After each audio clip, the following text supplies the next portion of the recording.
네, 안녕하세요. 논준모연구소의 김성하 소장입니다.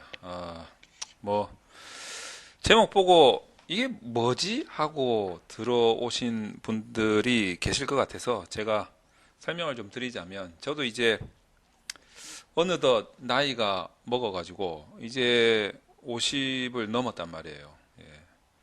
그래서 이제 뭐, 조금 있으면 이제 50대 중반이고, 이제 뭐 그런데, 이 현타? 뭐 이런 거 있잖아요. 현타, 뭐, 어그로, 뭐 이런 신조 아니겠습니까?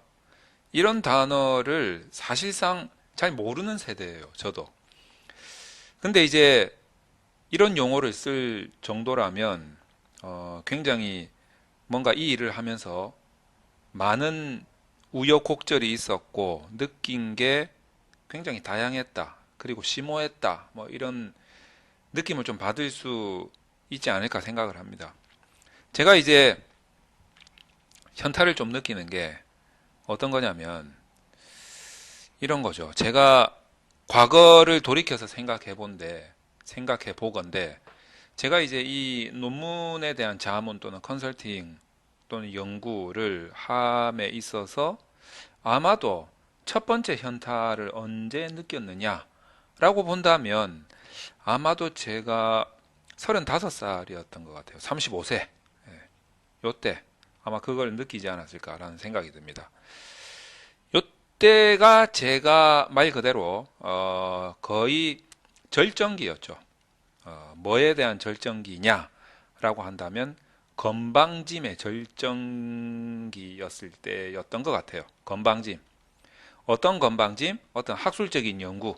예, 학술적인 연구에 있어서 거의 뭐 건방짐의 최고조에 달했던 그런 시절이었습니다.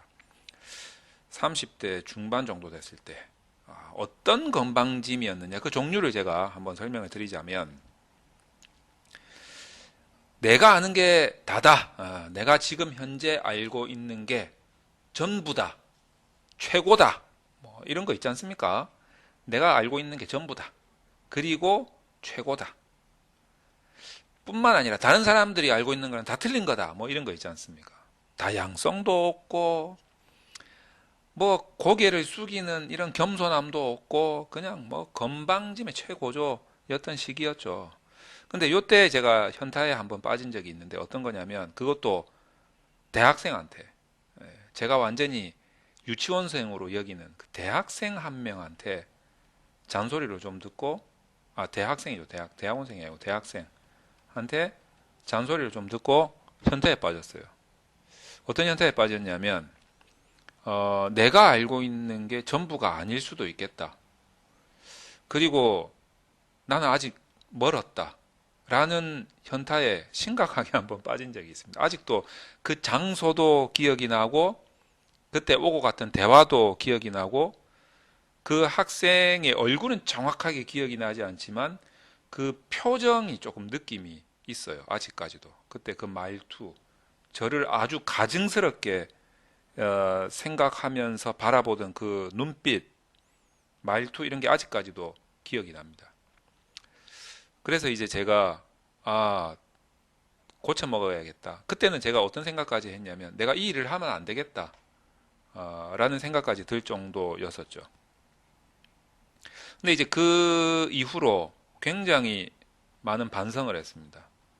그리고 공부를 더 해야겠다. 해가지고 실제로 뭐 나름 뭐 이렇게 좀 열심히 공부를 하려고 노력을 했었던 것 같아요. 근데 이제 요즘에 예, 요즘에 또 현타에 빠지는데 종류가 좀 달라요. 요거하고는 좀 상반된 요거하고는 좀 상반된 현타에 빠지는 것 같아요. 어떤 현타에 빠졌냐면 어 제가 이제 요즘에 뭐 유튜브나 블로그를 보고 정말 많은 분들이 문의도 하고 상담도 오시고 뭐 저한테 컨설팅도 받으러 오고 강의 요청도 하고 제가 주도하는 강의에 참석도 하고 그러다 보니까 저는 교수가 아닌데 사실 교수라는 소리를 너무 익숙한 것처럼 제가 듣고 있어요.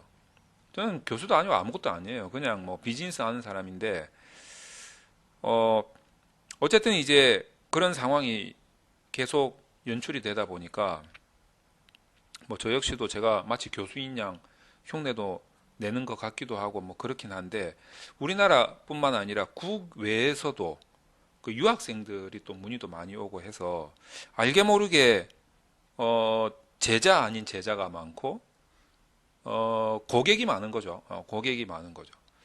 그런 분들이 뭐 생각해 보세요. 저 같은 경우에는 좀 직업상 좀 특이하지 않겠습니까? 한학문을 하는 것도 아니고 한학문만 하는 것도 아니고 그 저를 찾아오시는 분이 뭐 제자도 아니고 솔직히 고객이잖아요, 고객. 그러니까 저는 가급적이면 고객을 위해서 서비스를 하는 사람이니까 이 고객에 대해서 최대한 긍정적으로, 긍정적인 마인드로 뭐 그러면서도 뭐 저한테 뭐 불친절하다 뭐 이런 이야기를 많이 저도 이제 듣고 있긴 합니다만, 저는 제 성격에 비해서는 조금 불친절해 보이는 언행이 나가요. 저도 모르게. 뭐 그거는 우리 저희 집사람한테도 욕을 들어먹고 있기 때문에 뭐 그거는 제가 타고난 성격이어서 참 고친다고 노력은 하는데 잘 안 되는 것 같아서, 그건 이제 그 부분은 제가 정말 뭐 인정을 할 수밖에 없습니다. 어쨌든 이제 저는 저 나름대로 최대한 긍정적으로 고객 대응을 하는 거죠. 쉽게 말하면. 근데 이제 이 고객이 학교를 가면 이제 제자가 되는 거죠. 이제 그 교수님이 있고, 어떻게 보면 뭐 누구나 이야기를 하지만 이 갑을 관계라고 보지 않습니까? 그래서 이 나한테 소중한 고객이 이 똑같은 논문을 가지고 똑같은 내용을 가지고 교수님한테 가면 완전히 그냥 완전히 을, 예, 을이 돼버리고, 저한테 오면 고객은 왕이다. 저는 이제 최대한 그렇게 대접을 해드리려고 하는데 이 관계가 좀 애매한 거예요. 이 관계가 애매한데 저는 이제 과거에 제가 했던 방식에서 여러 시행착오를 겪었기 때문에 조금 더 개선된 방법으로 논문을 컨설팅 하려고, 자문을 하려고 많이 노력을 하고 있습니다. 그게 한마디로 표현하자면 내 고객을 최대한 수준을 높이는 거예요. 수준을. 이 고객의 수준을 높이는 거예요. 논문의 수준을 높이는 것도 있지만 이 고객의 수준을 높이는 게 목적이에요. 그래서 같이 합시다. 분석도 같이 하고, 같이 하는 뭐 모든 연구 설계부터 시작해서 다 동영상을 녹화해서 보내드리면서 복습을 꼭 하세요. 확인하고 뭐 이런 진행을 하고 있을 뿐만 아니라 특강을 통해서 계속 기본 지식을 쌓기 위한 노력을 한단 말이죠.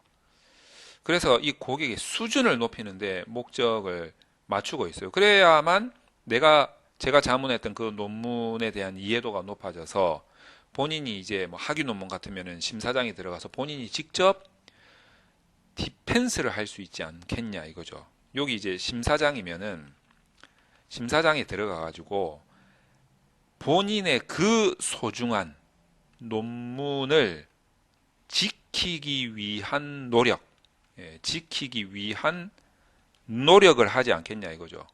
이 지키기 위한 노력을 하기 위해서는 본인이 당연히 본인의 논문에 대한 이해도가 높아야 될 뿐만 아니라 이러한 노력을 할 수 있는 수준에 다 달아야 된다라는 거예요.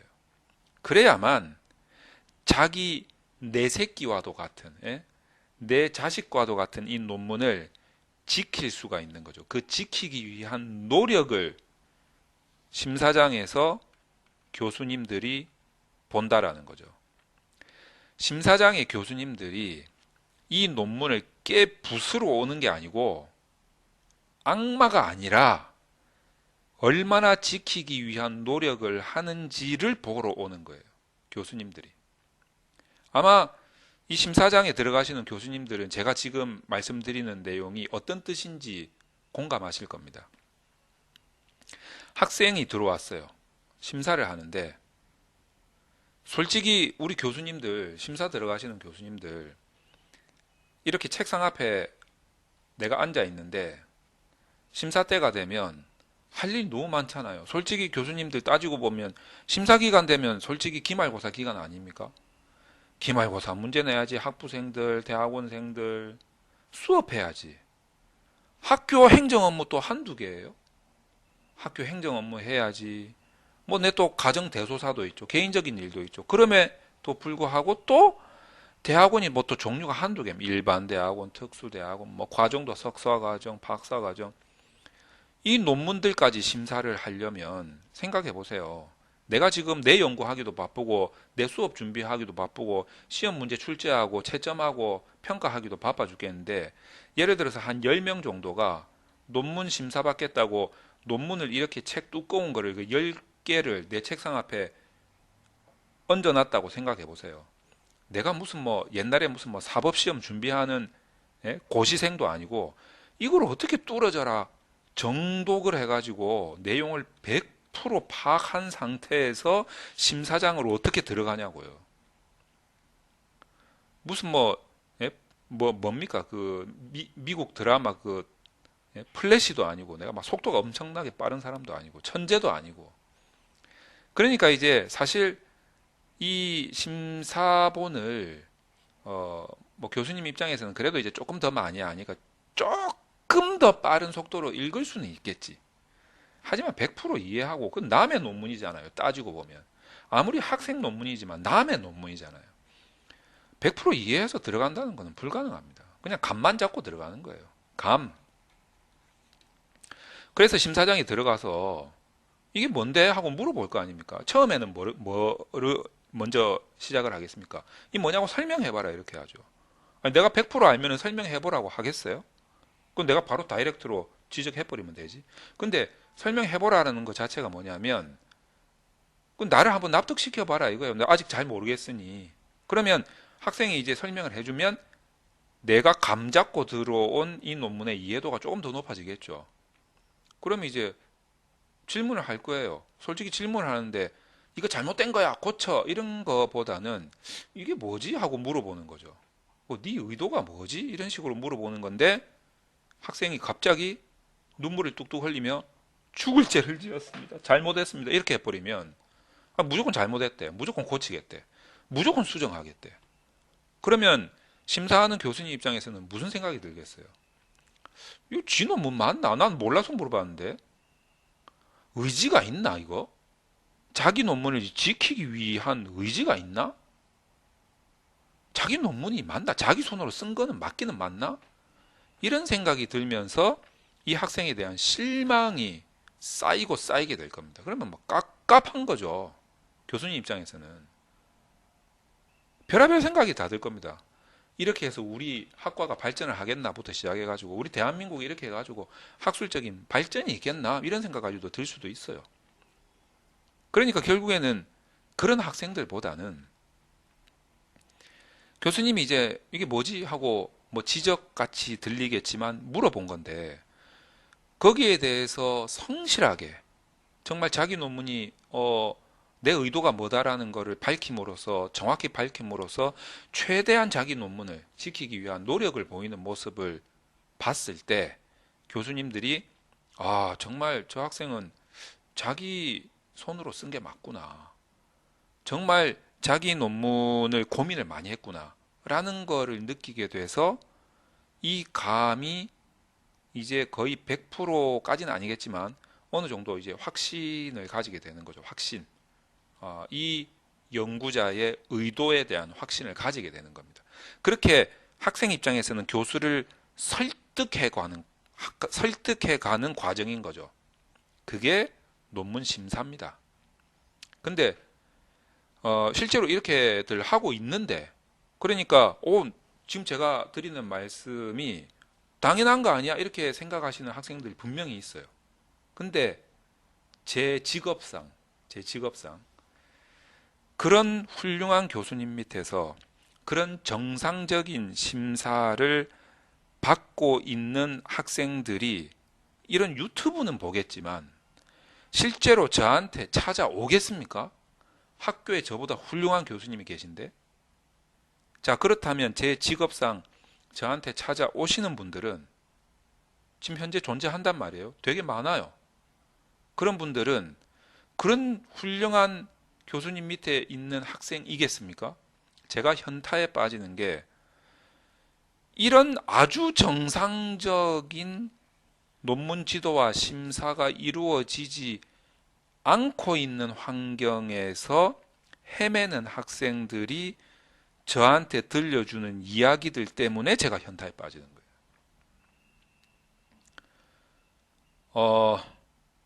그런 환경에서 제자들을 지도하거나 심사하시는 교수님들은 물론 이제 제가 뭐 우리나라 문화가 그렇지 않습니까? 우리 민족 문화가 보면 한 살이라도 많으면 형님이고 한 살이라도 작으면 동생이잖아요. 저도 이제 지금 50대니까 대부분 현직에 계신 교수님들이 연세가 많아봐야 형님뻘이에요. 우리 형님도 퇴직하셨으니까 많아봐야 형님뻘이지 더 이상 이 교수님들이 저한테는 삼촌뻘 이상이 아니에요. 대부분 다 저하고 뭐 동갑내기나 대부분 다 저보다 동생뻘이 많아요. 지금은.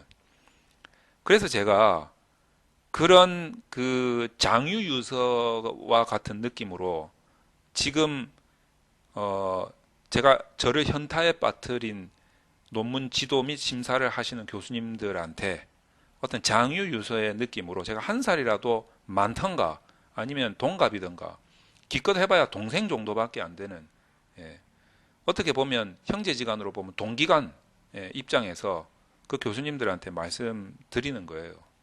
그러니까 존경심은 쏙 빼고, 무슨 생각으로 논문 지도를 하겠다라고 덤비시는지를 모르겠어요.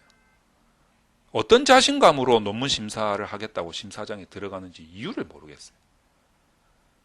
그 학생들한테 지도를 하거나 심사를 한 내용들을 제가 전달해서 들어보면 세상에 이런 일이 진짜 존재하나 싶을 정도로 저를 현타에 많이 빠뜨립니다. 정말 그 인터넷 사이트에 보면 김 박사넷인가? 라는 곳이 있죠. 어떤 대학원에서 일어나는 갖가지 교수님들의 갑질이라든가 횡포, 이런 것들을 고발하고 또 뭐 하여튼 그런 내용들이 있는 사이트가 있어요. 정확하게 이름이 잘 모르겠는데 김 박사넷이 맞는지 모르겠는데, 진짜 그런데 고발하고 싶을 정도로. 근데 제가 전해 들은 이야기이기 때문에 진짜 그런가라고 싶을 정도로 현타에 빠지는 그런 내용들이 많아요. 이게 보면 그냥 옛날에 저를 보는 것 같아요. 이 교수님들 보면 그냥 한마디로 제가 참 저도 뭐라고 참 말하기 힘든 게 옛날에 나를 보는 것 같구나. 제 이 30대 중반대의 나를 보는 것 같다.